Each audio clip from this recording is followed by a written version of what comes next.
ಮಿತ್ಗಳಿದ್ದಾವೆ.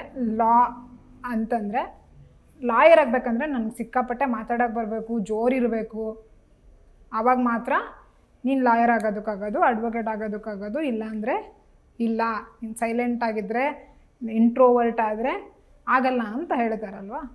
ಅದೇ ನಂಬಿಕೆ ಇರೋದು. ಯಾರಾದರೂ ಜಾಸ್ತಿ ಮಾತಾಡ್ತಿದ್ರೆ ಸಿಕ್ಕಾಪಟ್ಟೆ ನೀನು ಲಾಯರ್ ಆಗು ಅಂತ ಸಜೆಷನ್ ಕೊಡ್ತಾರೆ ಕೆಲವರು. ಆದರೆ ನೀವು ಬರೀ ಜೋರಾಗಿ ಮಾತಾಡೋದಕ್ಕೆ ಬಂದರೆ ಲಾಯರ್ ಆಗ್ಬೋದಾ ಅಥವಾ ಅಡ್ವೊಕೇಟ್ ಆಗ್ಬೋದಾ? ಇಲ್ಲ, ನಿಮಗೆ ಅನಲಿಟಿಕಲ್ ಎಬಿಲಿಟಿ ಇರಬೇಕು. ನಾನೇನು ಮಾತಾಡ್ತಾ ಇದ್ದೀನಿ ಅದನ್ನು ಅಸೆಸ್ ಮಾಡಿ ಏನು ಮಾಹಿತಿಯನ್ನು ಕೊಡಬೇಕು ಅದನ್ನು ಮಾತ್ರ ಕೊಟ್ಟು ನಿಧಾನನೇ ಕರೆಕ್ಟಾದ ಅಥವಾ ಸರಿಯಾದ ಪಾಯಿಂಟ್ಸ್ಗಳನ್ನ ಮಾತಾಡಿ ನೀವು ಕನ್ವಿನ್ಸ್ ಮಾಡ್ಬೋದು. ಮೂವಿಲೆಲ್ಲ ತೋರಿಸೋ ಥರ ನೀವು ಸನ್ನಿ ಡಿಯೋಲ್ ತಾರೀಖ್ ಪೇ ತಾರೀಖ್ ಅಂತ ಅದೇ ಥರ ಇರಬೇಕು ಅಂತ ಏನಿಲ್ಲ. ನೀವು ಕಾಮಾಗಿನೇ ಕೇಸಸ್ನ ಹ್ಯಾಂಡ್ಲ್ ಮಾಡ್ಬೋದು.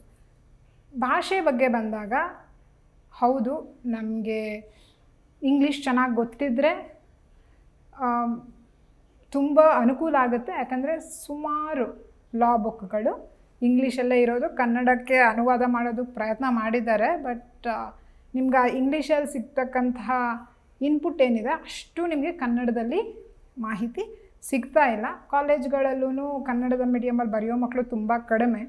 ನೀವು ಹೊರಗಡೆ ಬಂದಾಗ ನಿಮ್ಮ ಕ್ಲೈಂಟ್ ಯಾರು ಬೇಕಾದರೆ ಆಗಿರ್ಬೋದು, ಎಲ್ಲಿಯವ್ರು ಬೇಕಾದರೆ ಆಗಿರ್ಬೋದು. ಸೊ ಭಾಷೆ ಅವಶ್ಯಕತೆ ಇದೆ. ಆದರೆ ನೀವು ಎಂಟ್ರೆನ್ಸ್ ಎಕ್ಸಾಮ್ ಪ್ರಿಪೇರ್ ಆಗಬೇಕಾದ್ರೆ ಅದೇ ಮುಖ್ಯನಾ? ಇಲ್ಲ.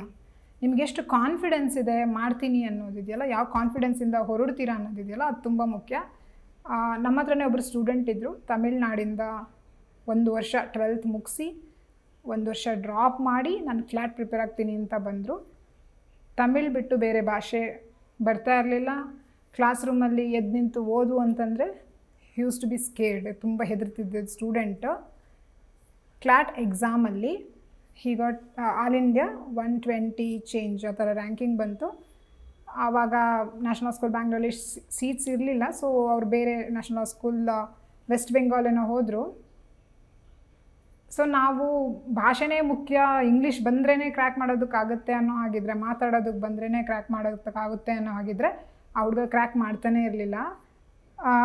ನಾವು ಈಗಲೂ ಈ ವರ್ಷದ ರಿಸಲ್ಟ್ಸ್ನೇ ತೊಗೊಂಡ್ರೆ ಮಂಗಳೂರಿಂದ ಒಂದು ಸ್ಟೂಡೆಂಟ್ ಮತ್ತು ಶಿವಮೊಗ್ಗದಿಂದ ಅನಿಕೇತನ್ ಅಂತ ಒಬ್ಬರು ಸ್ಟೂಡೆಂಟ್ ಇದ್ದಾರೆ. His ranking is all India 60 ಅಂದ್ಕೊಳ್ತೀನಿ.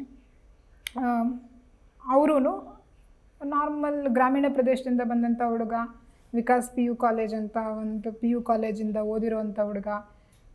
ನೀವು ಮಾತಾಡೋದಕ್ಕೆ ಹೇಳಿದ್ರೆ ಬಹುಶಃ ಫ್ಲೂಯೆಂಟಾಗಿ ಇಂಗ್ಲೀಷಲ್ಲಿ ಮಾತಾಡೋದಕ್ಕೆ ಸಾಧ್ಯ ಆಗದೆ ಇರೋ ಅಂಥ ಒಂದು ಸ್ಟೂಡೆಂಟು. ಆದರೆ ಅವ್ರಿಗೆ ನಾಲೆಡ್ಜು ತುಂಬಾ ಇದೆ. ಕೆಲವ್ರಿಗೇನಾಗುತ್ತೆ, ನಿಮ್ಗೆ ನಾಲೆಡ್ಜ್ ತುಂಬ ಇರುತ್ತೆ, ಅದನ್ನು ಎಕ್ಸ್ಪ್ರೆಸ್ ಮಾಡೋದಕ್ಕೆ ಬರದೇ ಇರ್ಬೋದು.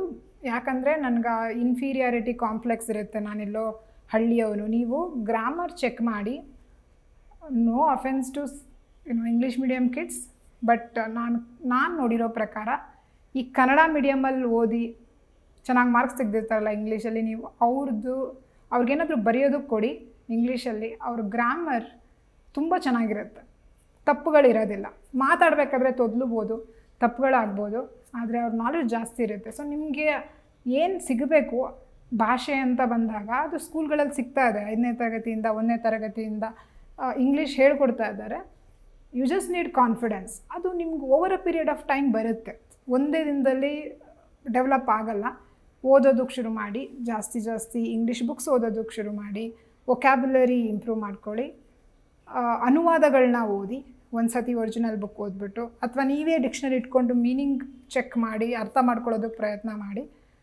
ಆದರೆ ನಿಮ್ಮ ಹತ್ರ ಇನಫ್ ಟೈಮ್ ಇದೆ. ಇವಾಗ ನೀವು 8th ಸ್ಟ್ಯಾಂಡರ್ಡಿಂದ 8ನೇ ತರಗತಿಯಿಂದ ನಿಮ್ಮ ಅಭ್ಯಾಸ ಸ್ಟಾರ್ಟ್ ಮಾಡ್ತೀನಿ ಅಂತ ಅಂದ್ಕೊಂಡ್ರು, ಅಥವಾ ನೀವು ಇವಾಗ ಫಸ್ಟ್ PUCಲಿದ್ರೂ ಸೆಕೆಂಡ್ PUCಲಿದ್ರೂ, ಇವಾಗ ನಿಮ್ಮ ಫೋಕಸ್ ಏನಿರಬೇಕು, ನಾನು ಎಂಟ್ರೆನ್ಸ್ ಎಕ್ಸಾಮ್ ಹೇಗಾದರೂ ಕ್ಲಿಯರ್ ಮಾಡಬೇಕು.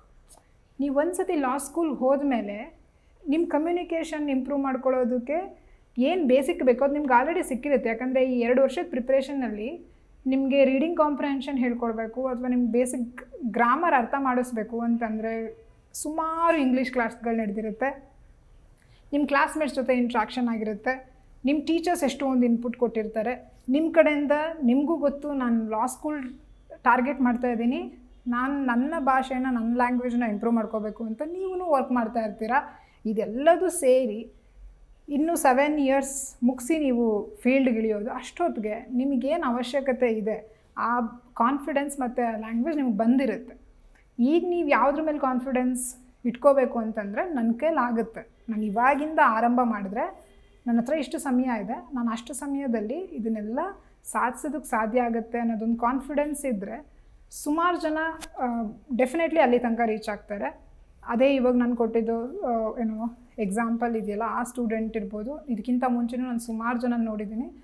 ಹಳ್ಳಿ ಕಡೆಯಿಂದ ಬರಲ್ಲ ಸ್ಟೂಡೆಂಟ್ಸು ಕ್ಲಾಟ್ ಪ್ರಿಪ್ರೇಷನ್ಗೆ, ತುಂಬ ಕಡಿಮೆ ಇದೆ ಅವೇರ್ನೆಸ್, ಗೊತ್ತೇ ಇಲ್ಲ ಎಷ್ಟೊಂದು ಜನಕ್ಕೆ ಲಾ ಎಂಟ್ರೆನ್ಸ್ ಎಕ್ಸಾಮ್ಸ್ ಇದೆ ಅಂತಂದ್ಬಿಟ್ಟು. ಆದರೆ ಯಾರು ಬರ್ತಾರೆ ಅವ್ರು ತುಂಬ ಸೀರಿಯಸ್ ಆಗಿ ಓದ್ತಾರೆ. ಎಲ್ಲೋ ಒಬ್ಬರು ಇಬ್ಬರು ಕ್ಲಿಯರ್ ಮಾಡದೇ ಇರ್ಬೋದು. ಬಹುತೇಕ ಜನರು ಯಾರು ಬರೀತಾರೆ ಅವ್ರದ್ದು ರ್ಯಾಂಕಿಂಗ್ ಸುಮ್ಮನೆ 30,000 40,000 ಆ ಥರ ಇರೋದೆಲ್ಲ ನಾನು ನೋಡೇ ಇಲ್ಲ. Decent ranking they get. ಅದರ ಅರ್ಥ ಏನು ಅಂತಂದರೆ ಎಲ್ಲಿ ಶಿಸ್ತಿರುತ್ತೆ ಅಲ್ಲಿ ನೀವು ಖಂಡಿತ ಸಾಧನೆ ಮಾಡ್ಬೋದು. ಶಿಸ್ತು ಆಲ್ರೆಡಿ ಇದೆ ಮಕ್ಕಳ ಹತ್ರ. ಏನಂತಂದರೆ ಅದಕ್ಕೆ ಪೂರಕವಾಗಿ ಇನ್ನೇನು ಕೆಲಸ ಮಾಡಬೇಕು ಉಳಿದಿದ್ದ ಕೆಲಸಗಳನ್ನ ಅದನ್ನು ನೀವು ಮಾಡಿದ್ರೆ ಖಂಡಿತ you can achieve what city students are achieving.